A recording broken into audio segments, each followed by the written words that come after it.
Entonces, buenos días, estamos aquí reunidos con la profesora Tatiana Galindo. Tatiana, tenemos unas preguntas para ti de nuestra clase de desarrollo humano. La primera es, para usted, ¿qué características tiene un buen líder? Bueno, yo pienso que, digamos que el liderazgo tiene como distintas fases y distintas formas de desarrollar dependiendo del campo de acción donde uno esté. Inclusive con el tipo de personas es diferente si uno tiene que ser líder con personas menores que uno o líder con personas mayores que uno. Entonces digamos que va a depender un poco del contexto, pero en términos generales yo pienso que un buen líder tiene que ser una persona con muy buenas capacidades de comunicación, una persona que sepa darse a entender muy bien, una persona que sepa manejar muy bien sus emociones, es decir, que no se exalte demasiado por alguna cosa, que no se tome las cosas muy personales, que sepa dialogar con la gente.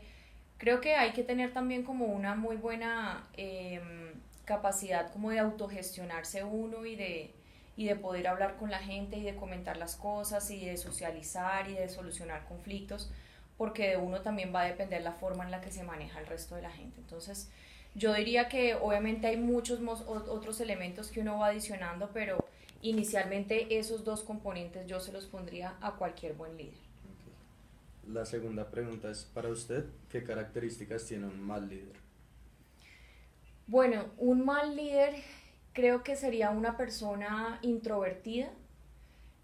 Un mal líder es tal vez una persona que no le gusta relacionarse con la gente, que no le gusta tener conversaciones, que no le gusta indagar un poco por las cosas, que es muy tímido, que es muy reservado.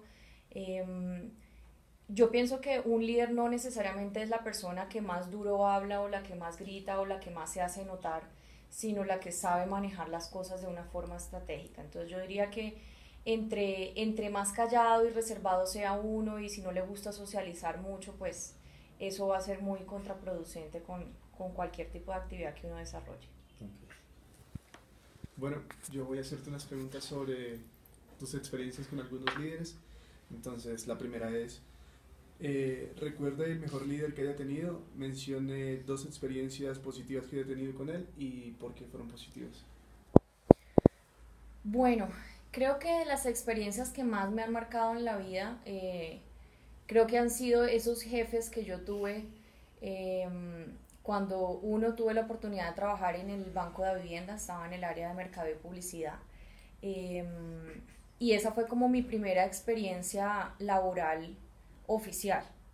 Y recuerdo que uno llega como con muchos temores y con mucho miedo de embarrarla en las cosas, pero él fue una persona que desde el día uno sí se le notaba su carácter, pero siempre me dijo, Tatiana, cuentas conmigo y por favor cualquier duda, cualquier problema, cualquier cosa de la que tú no estés segura, primero pregúntame. No tomes decisiones, no hagas cosas si estás dudando, si crees que de pronto sale bien o sale mal, siempre es mejor preguntar. Y yo creo que con él aprendí mucho como ese elemento de es mejor uno ser redundante hay veces, pero no irla a embarrar en cosas que de pronto pueden ser mucho más grandes de lo que uno se alcanza a imaginar. Entonces creo que con él todo el mundo tenía una muy buena relación, todo el mundo lo quería, sí decían que era muy estricto, muy bravo, pero al mismo tiempo cuando uno tenía como esas conversaciones individuales con él, siempre se le notaba como su humildad y su forma como tan cercana de trabajar con las personas. Entonces creo que eso también marca como un aspecto muy positivo de un buen jefe y de un buen líder en ese caso, porque él tenía mucha gente a su cargo. Y bueno, yo creo que otra de las experiencias que me marcó a mí mucho fue, yo tuve la oportunidad de trabajar en una empresa en Londres. Allí estuve aproximadamente un año y mi jefe era una persona de la India. Y eso fue para mí un choque cultural tremendo, porque no es solamente entrar a trabajar en otro país y en otra cultura, sino además con un jefe que es muy fuera de lo común. Eh, Creo que lo bueno de esa experiencia es que él no era tan viejo. En su momento creo que él tenía como 38 años o 39 años, entonces uno se sentía un poquito más en confianza. Pero vuelve y juega, empieza uno como a mirar cómo se acomodan las situaciones, cómo intentas dar siempre un poco más pensando en las cosas malas que puedan llegar a pasar. Y creo que con él lo importante es que, o mejor dicho, me hizo darme cuenta que hay cosas que uno siempre digamos, a uno le va a molestar del resto de la gente y puede ser el jefe de uno y uno no lo puede cambiar. Pero él también me enseñó a mí muchas cosas en cuanto a la forma de trabajar, porque él sí era todo lo contrario. Él era, tú trabajas, nos reuníamos el viernes y mirábamos avances. De lunes a jueves yo medio lo veía y no más. Entonces yo creo que incluso eso es un reto mayor para uno porque tiene que uno autogestionarse y trabajar y avanzar. Entonces el no tener la persona encima creo que a uno hasta le da más miedo. Entonces fue un liderazgo raro, fue un liderazgo como de cada 8 días que uno lo veía encima, pero él era muy contundente cada vez que nos veíamos, muy claro, muy directo, y eso también le ayuda a uno bastante. Entonces creo que esa experiencia me ayudó a mí también a aceptar a la gente como es, a los cambios culturales. Habían cosas o maneras en las que él decía ciertas cosas que a mí no me gustaban o uno lo notaba muy fuerte y no, o sea, eso le salía a él así, pero uno por un tema cultural lo tomaba personal. Entonces por eso es que es una de las cosas que les resalté al comienzo.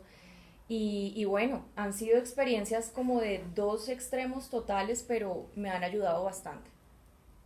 Bueno, ahora digamos que lo opuesto.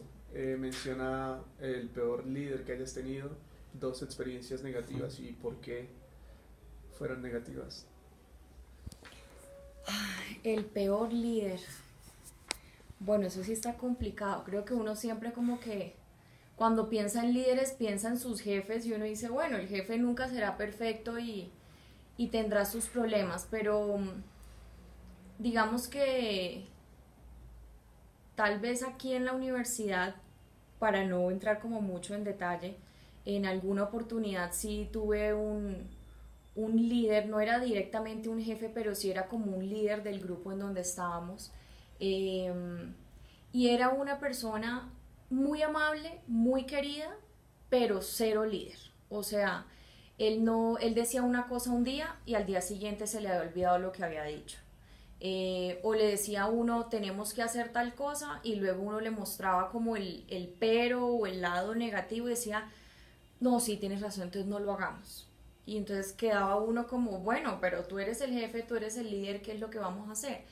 Entonces sí era muy difícil porque empiezas tú como a mirar a ver si tú sobresales, si de pronto te das a notar más. Pero entonces eso puede opacar el resto de tus compañeros o puede hacer que el resto de la gente te vea como Tatiana es la que quiere sobresalir y nos quiere pisotear al resto. Entonces se volvió una situación muy difícil porque tú no sabes realmente hasta qué punto dar. Y obviamente se veía como el resto de cosas se dañaban. Los proyectos no salían, no avanzábamos, nos demorábamos en estructurar las cosas.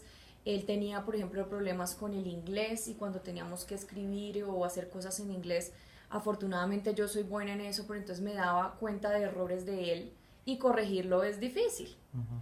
Entonces, sí, yo creo que el principal elemento que uno nota con esos malos líderes es que te vuelves muy impotente porque no sabes hasta qué punto corregir o meterte tú o cambiar las cosas. Entonces creo que ha sido la única persona, de resto creo que han sido más los elementos positivos que negativos, entonces sería ese el caso para señalar. Listo. Bueno, para nuestra quinta pregunta, me gustaría que pronto también, teniendo en cuenta estos buenos y malos líderes, una pregunta puntual. ¿Cuál ha sido el rol de ellos, que ellos han tenido en la comunicación y en el manejo de conflictos? Y si me puedes dar 2 ejemplos específicos. Bueno, digamos que en el manejo de las comunicaciones, lo que uno suele ver es que los líderes siempre deben tener muy buena capacidad de comunicar y como esa labia de poder decir las cosas, digámoslo así, si hay que regañar, regañar, pero seguir respetando mucho a la gente, sin quedar tú como una persona muy suavecita a este jefe, entonces yo me lo paso por la galleta, pero sí siendo muy directo, con mucha convicción, diciendo las cosas muy de frente, pero yo creo que uno de esos elementos que yo también rescato mucho del jefe que yo tuve en la vivienda, que es el ejemplo puntual que quiero poner, es que él nos hacía y nos reunía y nos daba comunicados de cosas. Y hay veces nos regañaba a todos por algo puntual. Pero ya cuando él tenía que decirte algo a ti en específico, él siempre iba, te buscaba y te decía, Tatiana, vamos y nos tomamos un café. Y lo hablaba contigo. Pero no era una persona que te fuera a echar al agua delante del resto, ni te hiciera sentir mal delante del resto. Entonces yo creo que eso es también una habilidad y es una capacidad muy importante que debe tener un líder en cuanto a comunicaciones. Saber cuándo se deben decir las cosas, en qué momento, con qué tono de voz, y pensar siempre que detrás de los empleados pues siempre hay un individuo que tiene una familia, que tiene unos problemas personales, que puede tener una serie de conflictos con otras personas al interior de la empresa. Claro. Y uno no puede llegar simplemente a gritar, a pisotear y seguir mi día, porque tampoco se trata de eso. Entonces creo que en cuanto a comunicaciones, por ese lado. Y bueno, manejo de conflictos, yo creo que esa es una de las tareas más difíciles que tiene un líder, porque es entrar a mediar con una situación en donde seguramente la gente no se pone de acuerdo, o cada uno quiere tirar para su lado y nadie quiere ceder, y siempre yo creo que ese tipo de situaciones, a pesar de que uno trate de equilibrar y como de decir, ok, el conflicto se resuelve por este lado y así va a ser, siempre van a quedar cosas en donde la gente dice, no, pero no me pareció justo, no, pero no debió haber hecho eso, y bueno, ese tipo de cosas pueden generar incluso después otra serie de conflictos o resentimientos o bueno, muchos otros elementos. Entonces, yo creo que en ese caso, tanto aquí en la universidad como en la vivienda cuando estuve, mis jefes, mi jefe actual en este instante, tanto mi jefe de la vivienda, creo que tienen muy buena capacidad para eso, para el manejo de conflictos. Siempre cuando nos reúnen y uno está con la gente, no está uno ahí que se mechonea con el otro, sí. Hay una vibra y un ambiente muy harto, y creo que cuando llega ese tercero o ese externo a solucionar es muy importante la manera en la que llega, en la que saluda, en la que dice, bueno, vamos a resolver este tema, pero siempre muy calmado. Y él, por ejemplo, mi jefe ahorita en este instante es una persona que puede tener el día más pesado de todos, puede ser un viernes a las 6 de la tarde, él siempre llega tranquilo con una sonrisa, puede estar muy ocupado, pero siempre está como esa buena energía. Entonces eso es fundamental para esa parte. Listo, perfecto. Bueno, mi otra pregunta, también teniendo en cuenta a los líderes, es cuál ha sido el rol que ellos han tenido, pero ahora como desarrolladores de personas y como formadores de nuevos líderes. Y si también me puedes dar 2 ejemplos. Bueno, yo creo que ahí se me viene a mi cabeza mi jefe que tuve anterior al actual.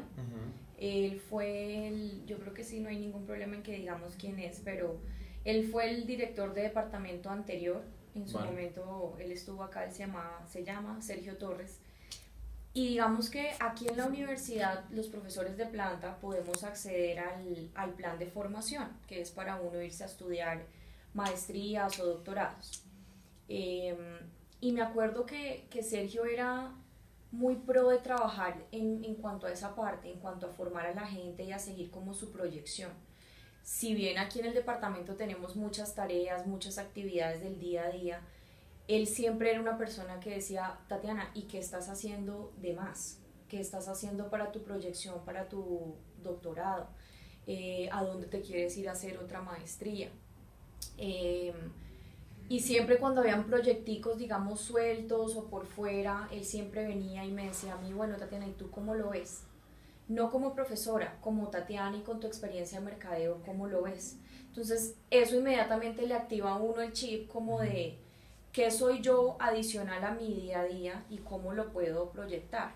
Entonces, sí creo que en ese tema de liderazgo, no solamente pensando en la universidad, sino en las empresas en general, los jefes y los líderes siempre tienen que tratar de que la gente esté motivada a progresar, no motivada por el día a día y por el afán, sino de pronto poner actividades puntuales o proyecticos chiquitos, o no sé, el reto del mes, alguna cosa que le ayude a la gente también a potenciar sus habilidades.